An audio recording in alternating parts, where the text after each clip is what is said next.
queridos amigos, boa noite. Que a paz de Jesus esteja com todos nós. A casa do Fabiano é a nossa casa. Aqui frequentamos há mais de 35 anos. E, apesar disso, toda vez que sentamos aqui nessa cadeira, sentimos logo o envolvimento dos amigos espirituais, as boas vibrações, a inspiração do alto, que certamente é muito intensa nessa casa para todos nós, né?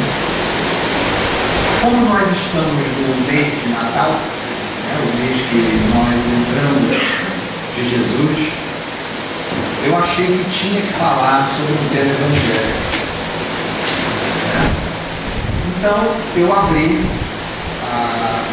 uma das obras de Chico, Fonte Viva, e me chamou a atenção uma passagem do Evangelho de João, no capítulo 14, versículo 20, em que Jesus diz o seguinte: na verdade vos digo que vós chorareis e vos lamentareis, e o mundo se alegrará e vós estareis tristes, mas a vossa tristeza se converterá em alegria.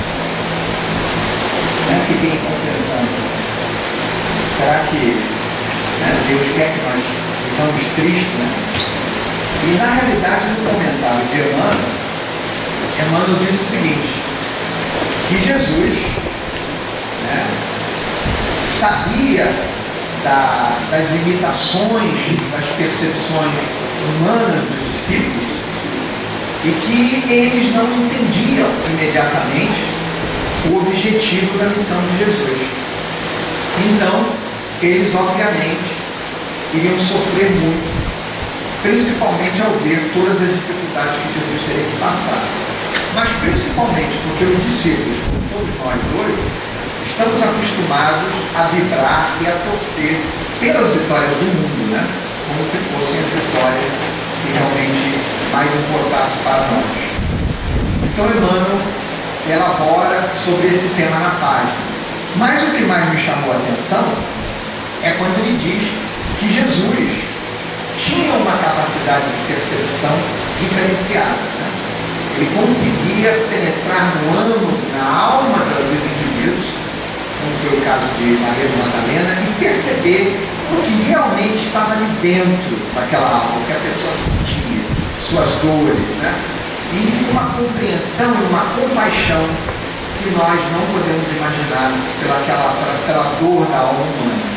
E essa capacidade de compreensão e percepção advém ainda da capacidade de Jesus como Espírito puro de perceber além dos 5 sentidos tradicionais que nós temos como espíritos encarnados.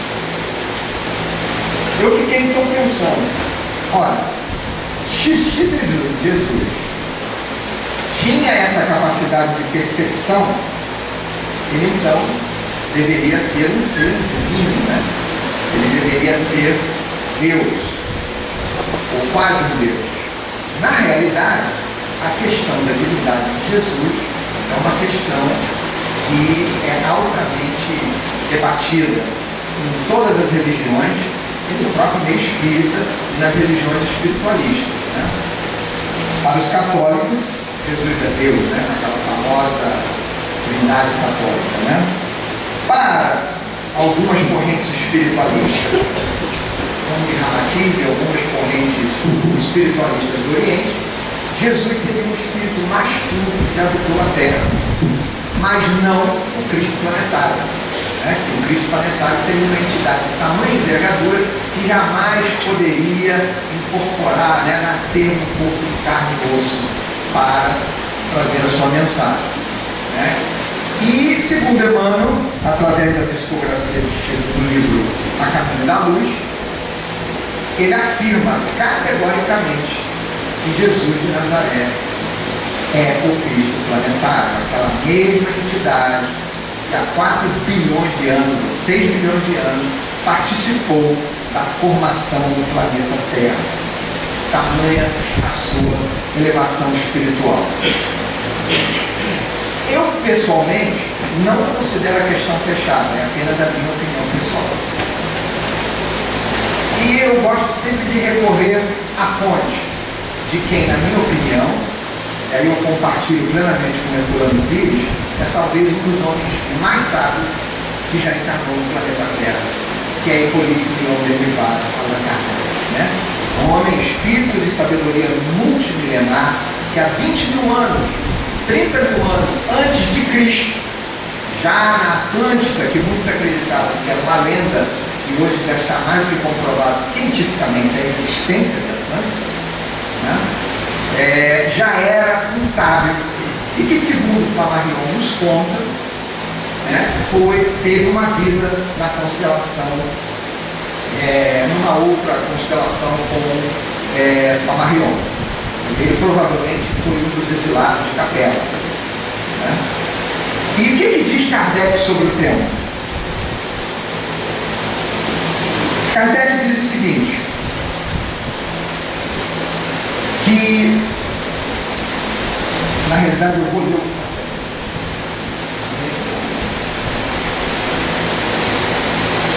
Kardec diz o seguinte: após 18 séculos de lutas e disputas vãs, no curso das quais foi posta inteiramente de lado a parte mais essencial do ensino do Cristo, a única que podia garantir a paz para a humanidade. Toda a gente se acha cansada dessas discussões estéreis, inúteis, que só a perturbações conduziram, gerando incredulidade e cujo objeto já não satisfaz a razão.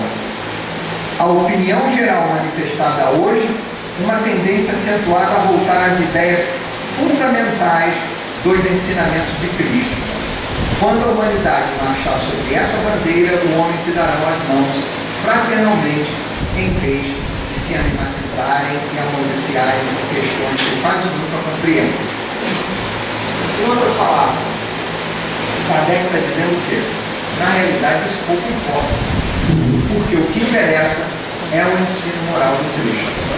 Quer dizer, se nós imaginarmos que um espírito da sabedoria do Kardec não quis emitir uma opinião conclusiva sobre o tema da divindade de Jesus, mas na realidade focar na questão dos ensinos moral do Cristo, é porque apesar de todo o conhecimento, né, que Kardec tinha das ciências, ele já conseguia perceber a importância do ensino moral do Cristo, a importância que ele teria para o futuro e para a regeneração da humanidade. Esse tema é importante porque tem um livro que foi lançado há 2 anos atrás nos Estados Unidos, e é um best-seller mundial, da médium e paranormal americana chamada Sylvia Browne. O nome do livro é A Vida Mística de Jesus. A Sylvia Browne é uma médium extraordinária, ou uma paranormal extraordinária. Eu vou explicar um pouquinho mais à frente a diferença entre mediunidade e paranormalidade. Mas, basicamente, ela tem uma vidência, uma clareaudiência, psicometria e várias outras capacidades mediúnicas. Eu tive a oportunidade de vê-la ao vivo, conversar com ela e fiquei impressionado com o que ela relatava sobre a minha vida sem nunca ter me visto. E também a vi na televisão, no Larry King Live, um programa da CNN que vai para o mundo inteiro, onde as pessoas vêm na linha e falam, e começam a falar uma frasezinha e ela começa a dizer toda a problemática que aquela pessoa está vivendo, né? O teu marido te trocou por outro, assim, aconteceu isso, mas você... Impressionante a mediunidade dela, né? Ela está com quase 70 anos. Mas ela lançou um livro que já vendeu mais de 10 milhões de cópias, no qual ela, através do seu guia espiritual Francine, faz um estudo detalhado da vida de Jesus, baseado nos estudos mais recentes da ciência, né? Porque hoje nós temos muito mais dados, muito mais informação, e ela apresenta Jesus de Nazaré como um homem comum, um homem de carne e osso. O guia espiritual dela, Francine, vem dizer que Jesus foi um homem comum, um homem divino, sim, um homem puro, mas que todas as capacidades que Jesus tinha de fazer milagres, de transformar água em vinho, de ler o pensamento das pessoas, de entrar na alma das pessoas, de se desdobrar, de perceber as coisas espirituais, não tinha nada de milagroso. Todos nós, cada um de nós, segundo ela, tem o poder de fazer as mesmas coisas. E é exatamente o que diz Allan Kardec. Allan Kardec diz a mesma coisa em Obras Póstumas, no prosseguimento. Quer dizer, de novo, eu não estou aqui para fechar a questão sobre o tema, mas eu acho que isso é um assunto que ainda vai se desenvolver muito com o passar do tempo e à medida que nós vamos tendo mais revelações da ciência, da história e assim por diante, e novas obras vão sendo encontradas sobre o tema. Mas, de novo, o próprio Kardec nos relata em Obras Póstumas que tudo aquilo que Jesus fazia não tinha nada de milagroso. Que nós temos homens, Kardec diz, comuns e até ateus, que são verdadeiros paranormais, com capacidades de ler o pensamento, de mover objetos de um local para o outro, de aparecer em dois locais ao mesmo tempo, sem necessariamente, quer dizer, o fenômeno de bilocação, que eu também vou explicar um pouco mais, sem ter isso estar necessariamente positivamente correlacionado com a evolução moral daquela pessoa. E nós temos nas obras de Chico vários exemplos de espíritos, né, no plano espiritual, que são verdadeiros magnetizadores, hipnotizadores, manipuladores de fluidos, e não usam necessariamente essa capacidade para fazer o bem. Então eu fiquei intrigado sobre isso, né, e resolvi pesquisar mais sobre o tema. E também me chamou a atenção uma coisa interessante. Existe um outro livro do Dr. Joseph Murphy, que é um catedrático, doutor em física e várias outras matérias da Universidade da Índia, que se chama A Mágica dos Poderes Extrasensoriais. E ele conta nesse livro, muito interessante, que depois de 30 anos de pesquisa e de estudar mais de 2.000 pessoas, ele estava convencido que era possível desenvolver essa capacidade através de uma série de exercícios técnicos que ele recomenda no livro para nós meio que acordarmos, né? Instigarmos os nossos chakras, né? Que são os pontos energéticos do nosso corpo. Vou falar um pouquinho sobre isso também mais à frente. Mas, de novo, todas as pessoas, segundo Kardec, são dotadas de poder psíquico e podem adquirir consciências de ocorrências e experiências que transcendem os cinco sentidos. A questão, então, é o que nós podemos e como podemos fazer para desenvolver essa capacidade. Ainda para encerrar essa questão da importância do ensino moral do Cristo, como sendo talvez realmente a grande importância da vida do Cristo, é interessante notar que a percepção do Espírito, e Kardec nos mostra isso no Livro dos Espíritos, na pergunta 232, quando ele diz que o Espírito, ao desencarnar, ele tem as suas percepções espirituais, obviamente, alargadas, porque quando nós estamos encarnados, os nossos órgãos e sentidos físicos limitam a nossa capacidade de percepção, né? A visão do espírito, ela não é através de um órgão, ela é uma visão global, né? E que isso causa uma mudança na percepção do espírito. Olha, grande verdade sobre isso, não sei se vocês veem essa obra, Cintilação das Estrelas, do nosso querido Paulo Teixeira, né? Que está hospitalizado nos Estados Unidos agora. Você vê que ela tem aqui várias constelações e tudo pelo Espírito Camilo. Eu comecei a ler essas obras do Espírito Camilo e fiquei intrigado com a comparação, quer dizer, ele usa alguns conceitos complexos de física, de anatomia, mas ele trata basicamente dos problemas morais que afligem a humanidade, né? falando da necessidade da reforma interior, da necessidade da ética moral, da necessidade da educação evangélica. E eu fiquei pensando comigo mesmo, gente, parece que Flammarion, mas ele, em vez de estar falando de ciência, né, das questões psíquicas, do estudo que ele fez, né, da vida nos vários planetas, ele está falando de coisas morais. Então não deve ser Flammarion, eu estou inventando. Eu mostrei ele agora. Até um dia encontrei o Raul no café da manhã que teve em Miami, no lançamento do filme Nosso Lar, nos Estados Unidos. Então, estava o Raul e o Divaldo, e o Wagner foi tomar café da manhã com eles e me levou. Aí eu, num determinado momento, virei para o Raul e falei para ele: Raul, essa entidade que é teoria espiritual, Camilo, ele às vezes me parece Flammarion. E ele disse para mim: realmente é o Flammarion. Ora, o que aconteceu? Quando ele chegou do lado de lá e as suas percepções, ele viu e se deu conta, e nós vemos aqui que ele tem capítulos incríveis falando da questão da importância da doutrina espírita, da moralização da humanidade terrena. E ele viu que a doutrina espírita era muito mais importante do ponto de vista moral do que do ponto de vista científico que ele tanto tinha enfatizado, né? E aí ele volta, né, para dar mensagens focando, quer dizer, a percepção dele como espírito se multiplicou várias vezes. Não que ele tenha abandonado e que o conhecimento científico dele não tenha sido importante, né? Mas a doutrina espírita nos ensina que todos somos espíritos encarnados ou desencarnados, né? Na humanidade terrena, nós somos todos espíritos encarnados ou desencarnados, né? Estima-se aí que nós somos uns, né?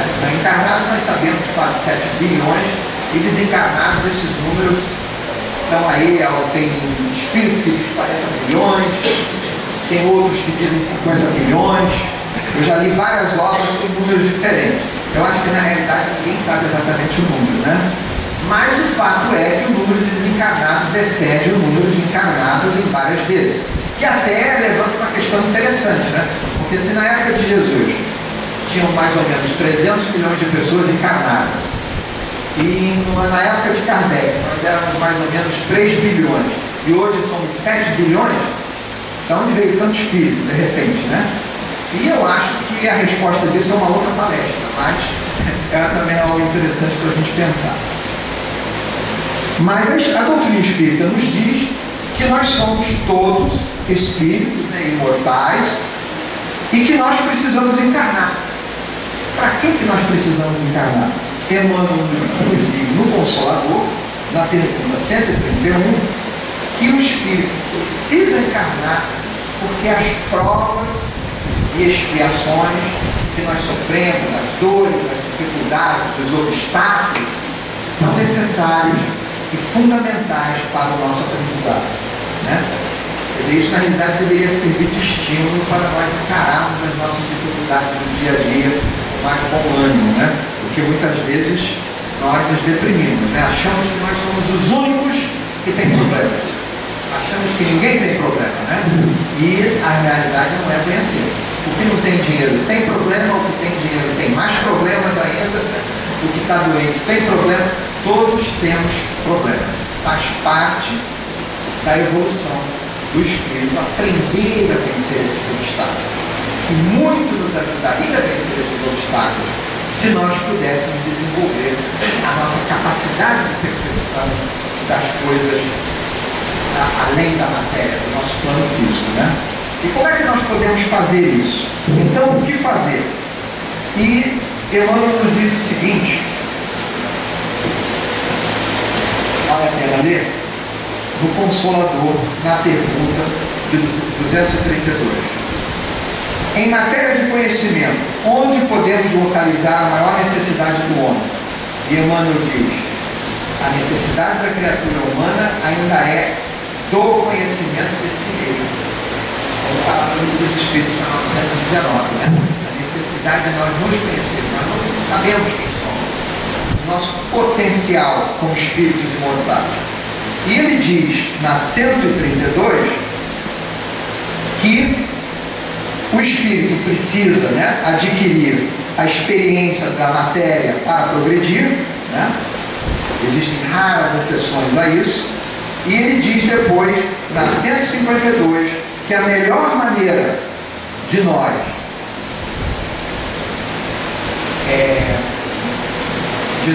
acelerarmos as nossas percepções, desenvolvermos as nossas percepções espirituais, extrasensoriais, é através da meditação sadia e do estudo. A meditação sadia e do estudo. É importante fazer uma pausa sobre isso, porque vez por outra nós ouvimos, né, inclusive palestrantes, pessoas muito bem instruídas, dizer assim: não adianta nada você ler o livro dos Espíritos todo dia, você ler o Evangelho todo dia, se você não pratica. Realmente é fundamental praticar, é fundamental pôr em prática. Só que a transformação do indivíduo não ocorre da noite para o dia. E nós estamos tão impregnados nos nossos problemas do dia a dia, nós estamos tão absorvidos nas dificuldades que enfrentamos, que nós raramente paramos para meditar. Quem medita aqui? A maioria dos espíritos não medita, porque acham que não é necessário, né? Eu venho refletindo sobre isso há muitos anos, particularmente nos últimos 3 anos, e comecei a ler várias obras de Gandhi e alguns espiritualistas orientais sobre a questão da meditação, e comecei a fazer um esforço de praticar meditação. E estou tendo algumas experiências interessantes, ainda estou aprendendo, mas vou relatar para vocês algumas das minhas experiências e depois vou relatar algumas das de outros vários médiuns que eu li. Eu passei uma temporada aqui no Meia, na casa do meu pai, que desencarnou em 2009. Ele estava muito doente, eu fiquei com ele aqui uns 4 meses, dormindo aqui, e foi aí que eu comecei esse esforço da meditação. O Paulo Márcio foi um dia na minha casa e viu o meu quarto aqui no Meia, cercado de livros por todo lado, e ele falou: Luiz, o que houve? Eu falei: não, eu estou lendo. Eu acordo às 5, eu leio até às 7, medito meia hora, depois antes de dormir eu leio no mínimo 1, 2, medito, acordo 4 da manhã, leio, estudo, medito. Estou fazendo isso regularmente. Comecei a ter algumas experiências, à medida que você vai entrando no estudo, vai entrando nesse estado de meditação, você vai elevando o teu padrão vibratório. Nós temos muita dificuldade para elevar o nosso padrão vibratório, porque nós somos espíritos já devedores, né? Espíritos com vícios terríveis de encarnações passadas, né? Trazemos erro muito grande. E comecei a ter algumas experiências interessantes.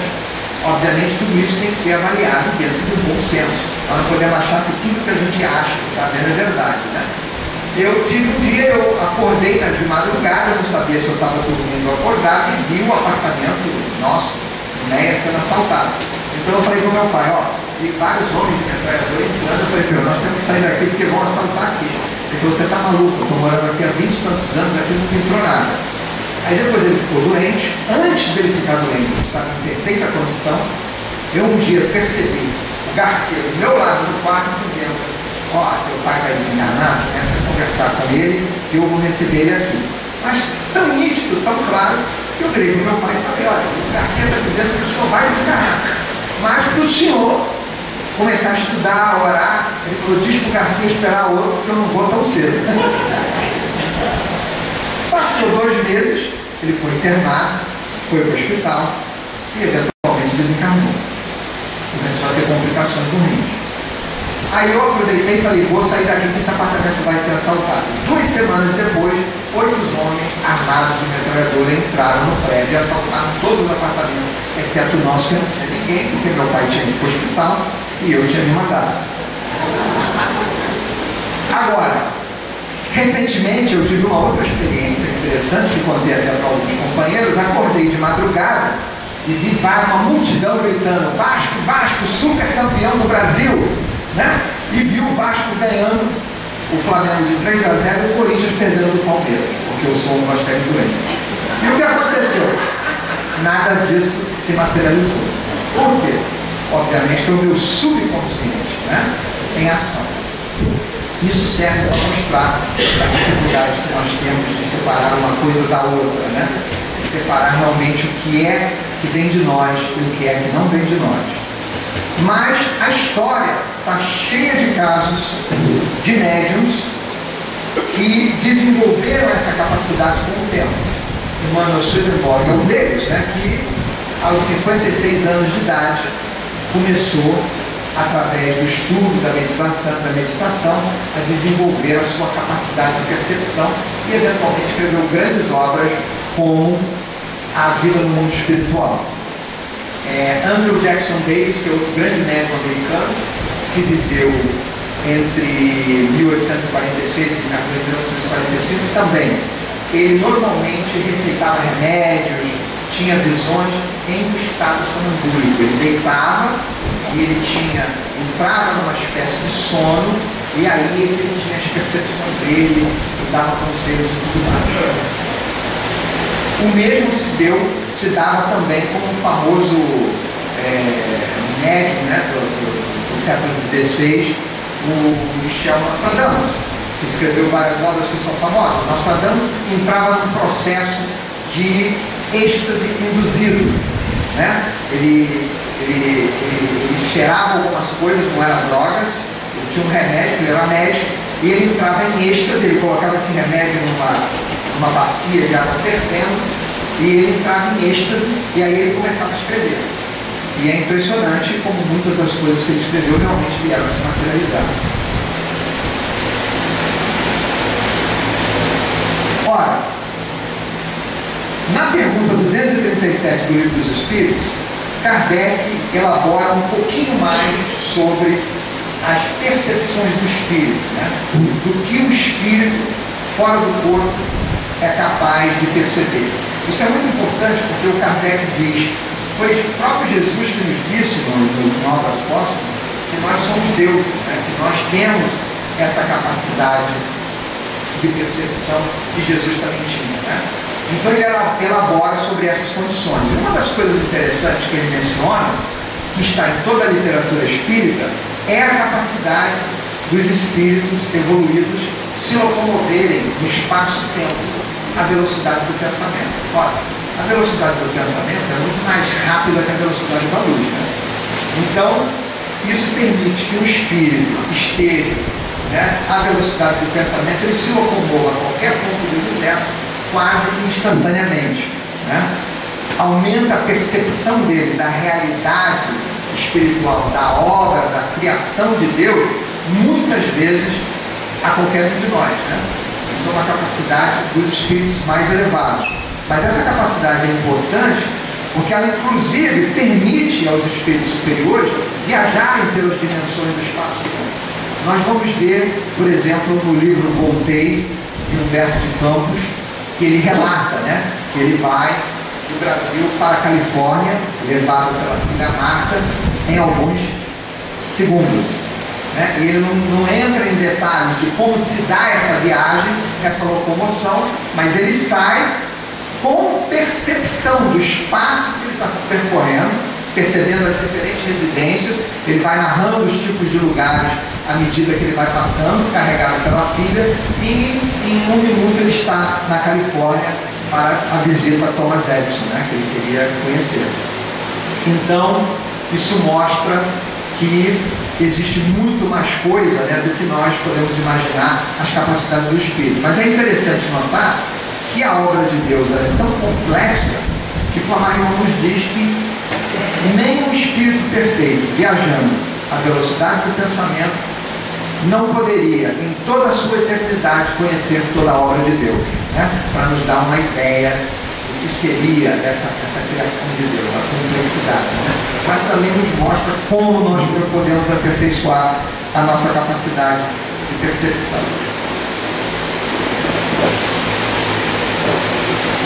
Bom, vamos falar um pouquinho sobre as várias poderes extrasensoriais que nós temos. Na realidade, tem um estudo aqui que eu posso, que é muito interessante sobre o tema, que é de um, por incrível que pareça, não é um espírito, é um médico americano, em que ele diz o seguinte: é preciso separar os fenômenos anímicos e psíquicos dos fenômenos mediúnicos.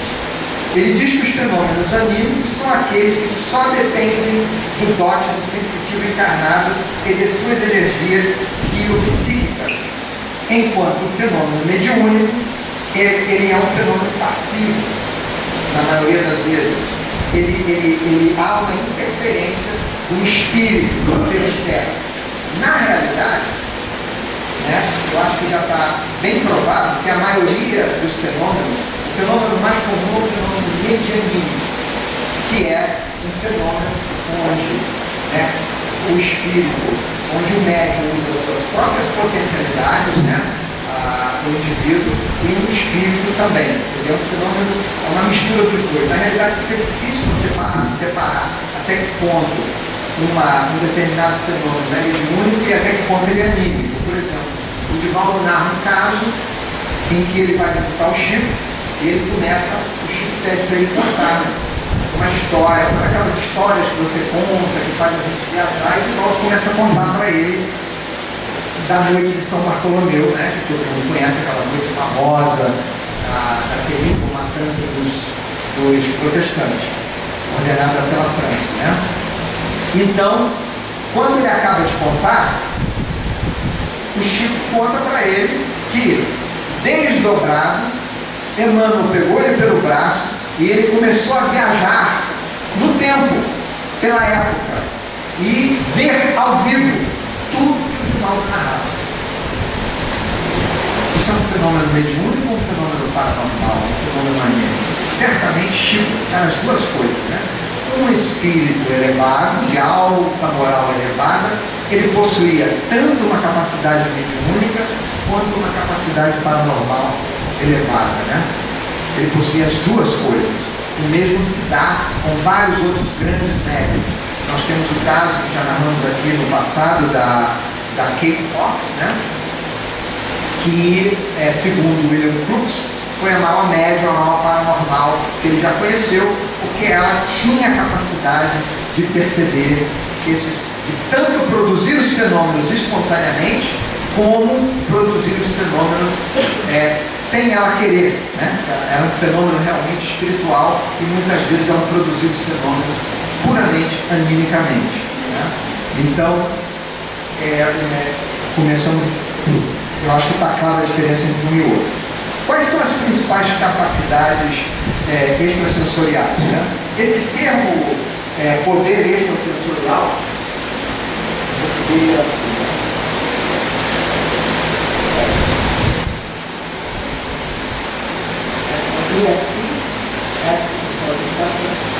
percepção extrasensorial foi inventado pelo pesquisador americano Ryan, né? Que basicamente ele levou esses estudos para os Estados Unidos, né? Na realidade, muita gente argumenta que ele não foi o fundador da paranormalidade, embora alguns americanos digam que sim. Mas vale a pena ressaltar também que essa questão da paranormalidade está tão desenvolvida hoje no mundo que é fato que a CIA, o serviço do KGB, usam médiums de psicometria, médiums com capacidade de locomoção, de desdobramento, né? Ou paranormais, para tentar saber o que o inimigo está planejando, que armas o inimigo está desenvolvendo, né? Nós estamos vendo hoje na televisão como isso está comum, vários programas em que o tema é discutido, né? Falando vários temas sobre a questão da paranormalidade e da mediunidade. A telepatia, que seria uma das capacidades extrasensoriais, ela está com a gente através de todos os tempos e ela basicamente ela advém do desenvolvimento do nosso chakra frontal, né? Esse chakra ele é muito importante em dois tipos de percepções: a telepatia, PA, né? Fica aqui, né? A telepatia e a intuição, mas também na clarividência, né? A clarividência é muito complexa, existem vários tipos de clarividência. Clarividência simples, clarividência completa, clarividência temporal. Mas o importante é que, se nós praticarmos a meditação com seriedade, nós vamos perceber que nós vamos começar a sentir aqui uma espécie de ativação, principalmente nas reuniões mediúnicas. Nós vamos sentir que esse chakra ele começa a vibrar, né? Isso significa o quê? Que está havendo uma dilatação desse chakra, uma ativação da capacidade de percepção através desse chakra, né? É por isso que é muito comum muitas pessoas que acham que não são médiums desenvolverem capacidades mediúnicas à medida que elas começam a frequentar as reuniões mediúnicas, as reuniões de estudo e as reuniões de cura, porque são reuniões onde a pessoa entra num estado de êxtase, de concentração e naturalmente começa a ter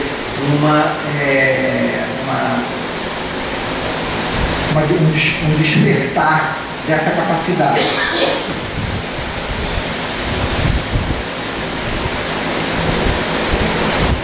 A clareaudiência, ela também é outra capacidade interessante.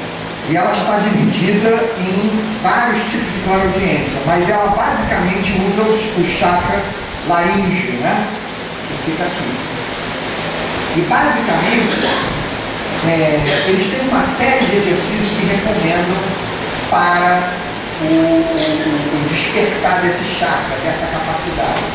Mas o mais interessante de todos é a questão de você conseguir ficar em silêncio absoluto por algum tempo. Você estudou, meditou, você entra em silêncio absoluto, em um descanso mental absoluto, e você começa a perceber que você vai desenvolver a sua capacidade auditiva. Com certeza. Né? A psicometria, que é muito interessante, que é basicamente a capacidade da pessoa pegando objetos ou usando determinados objetos, assim,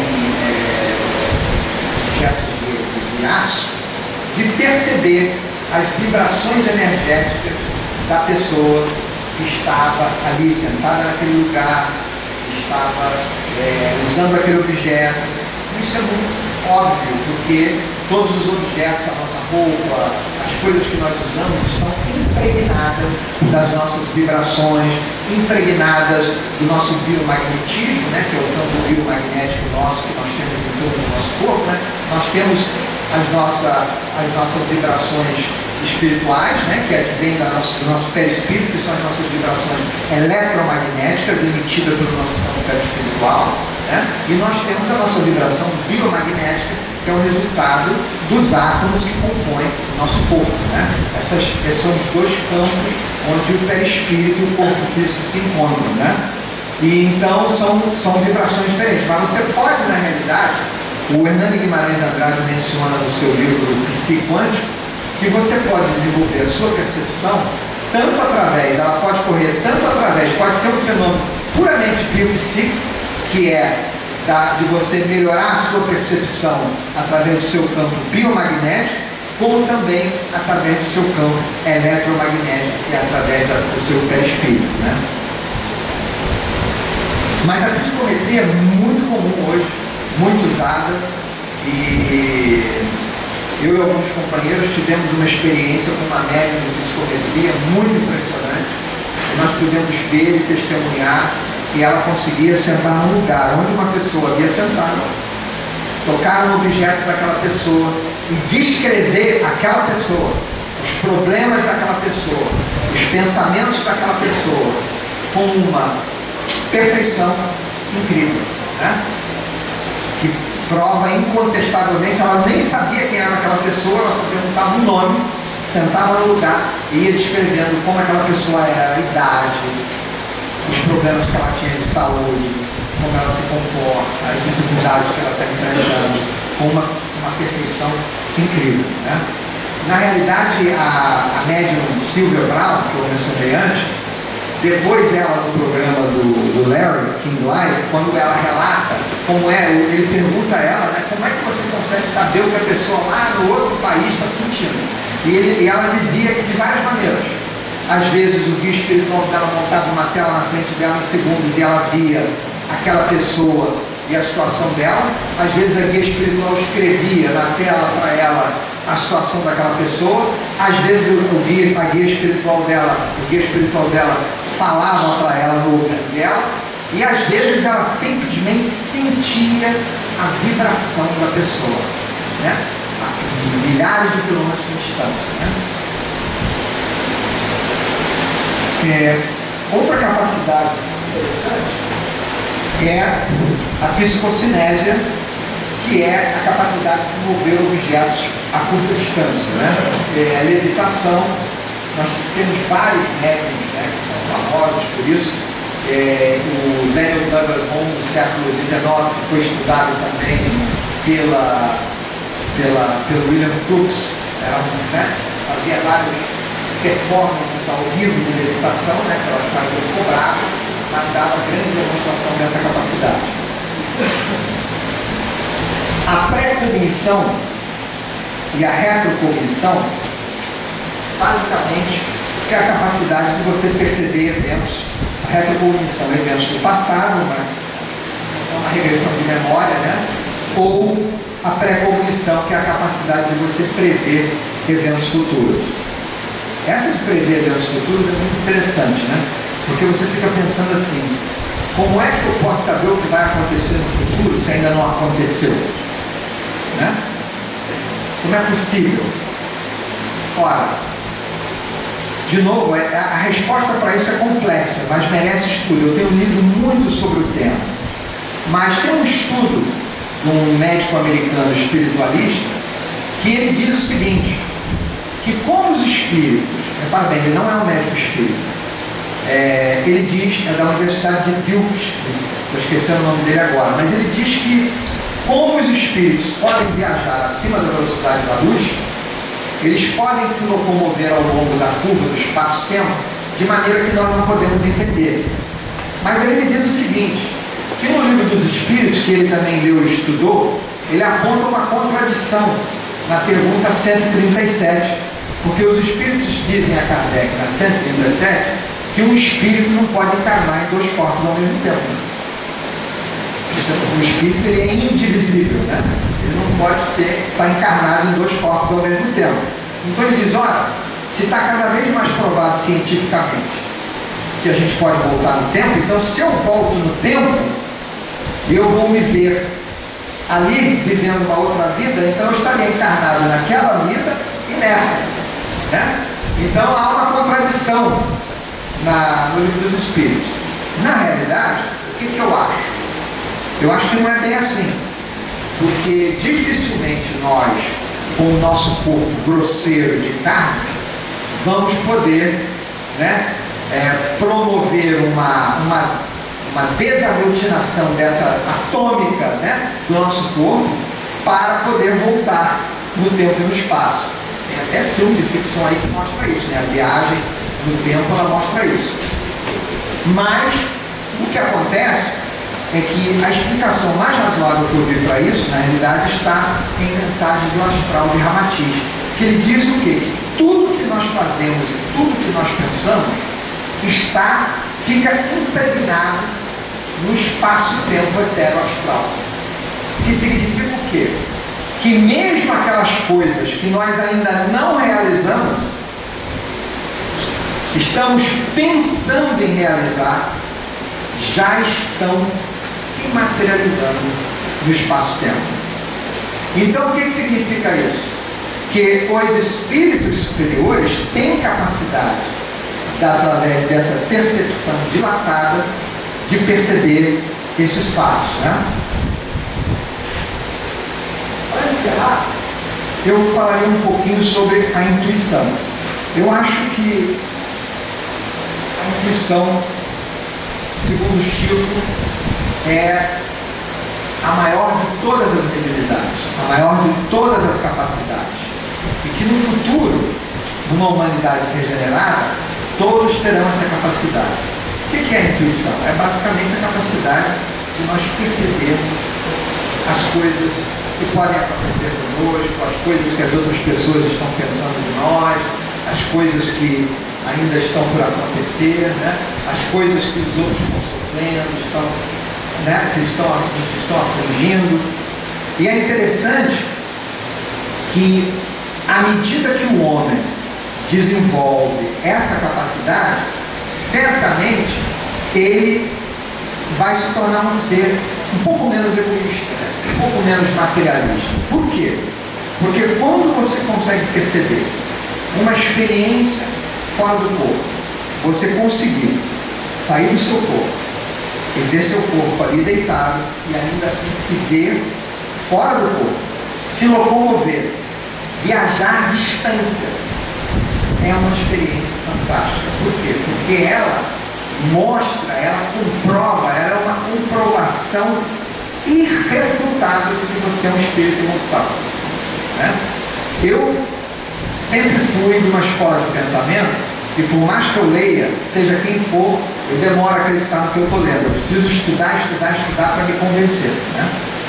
E tive recentemente algumas experiências participando nos últimos anos de reunião de materialização, onde eu via o espírito materializado, né? Aí eu via o espírito saindo da cabine, aí eu dizia assim, mas poxa, participei de várias reuniões na casa do Padre Pio, centro do companheiro Luiz Augusto em Botafogo, e eu dizia, aí um espírito com luminosidade aqui, mas vestido de roupa. Eu falava, isso não me convence, porque como é que eu sei que não é uma pessoa que está saindo dentro da cabine?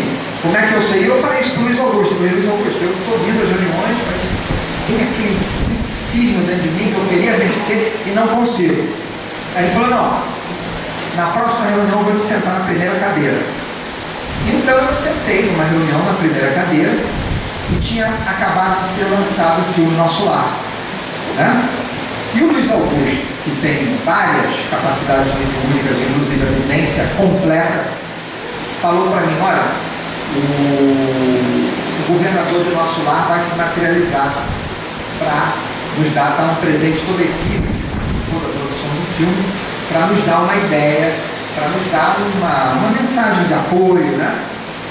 O Anacleto, né? Que na realidade, segundo ele, seria o atual governador do Nosso Lar. E tive uma experiência fantástica, porque de repente, na porta da cabine, começa a surgir essa luz azul assim na minha frente, meio metro de mim, um metro. E essa luz azul, de um tom azul que eu nunca vi na minha vida, não existe nesse plano, ela começa a se formar e vai se transformando numa pessoa, né? Aí de repente a gente percebe a cabeleira, não dava para ver os detalhes da face, mas dava para ver a cabeleireira branca, né? E ele vai virando uma pessoa e de repente esse espírito inteiramente materializado, num fenômeno que levou 2 minutos, é muito tempo, começa a sair dele uma luz azul, aquela mesma luz azul que ele se materializou, ela começa a sair dele e começa a cair sobre mim e sobre o Luiz Augusto na primeira fileira, né? Aquilo foi para mim uma prova incontestável, que era meio difícil ser uma farsa, né? De que estava diante de um fenômeno autêntico de materialização de um espírito. Mas ainda assim, a melhor experiência que eu tive de realidade, comprovação de que nós não morremos e somos um espírito mortal, foi aqui na nossa sexta-feira. Há mais ou menos uns 2 anos atrás, o Leonardo, que é o nosso médium, chegou para mim e falou, Luiz, o Daniel está dizendo que você vai para a cabine, você vai dormir lá, você vai deitar e você vai se desdobrar. Ele falou que você está praticando isso, você está tendo dificuldade, você vai se desdobrar. Eu falei, bom, vou tentar, né? Ele falou, eu estou com algum problema? Ele falou, não. E aí eu deitei na cabine, fui me dando passe, eu fui adormecendo e comecei a sentir meu corpo inchando. Então, parece que está tudo inchando, chato. E passando alguns minutos, fiquei naquela sensação de inchaço, me senti crescendo, e depois de algum tempo eu fui, né, vendo o meu corpo saindo do corpo. Essa experiência foi se repetindo várias vezes. Várias vezes. E depois de algum tempo, ela passou a se repetir não só quando eu estava deitado tomando passe. Eu estou sentado na reunião e de repente, se eu não me controlar, eu começo a viajar. Na reunião mediúnica que eu sento, eu começo a entrar em estado de êxtase. Se eu estiver dirigindo e não me policiar, eu começo a me desdobrar. Então, quer dizer, a necessidade de educar essa capacidade também, né? Mas o fato é que, na minha opinião pessoal, essa é a maior comprovação que eu tive até hoje de que sou um espírito mortal, né? E de que nosso corpo de carne nada mais é do que um aglomerado de moléculas que se compõem e decompõem para o nosso aprendizado, né? Que tudo aquilo que nós sofremos e passamos aqui na Terra é necessário e que vale a pena suportar com otimismo, com paciência. Por isso que Jesus disse para os discípulos: vós chorareis e vos lamentarei, enquanto os homens estarão sorrindo e se alegrando, mas a vossa tristeza se tornará em alegria. Muita paz para todos.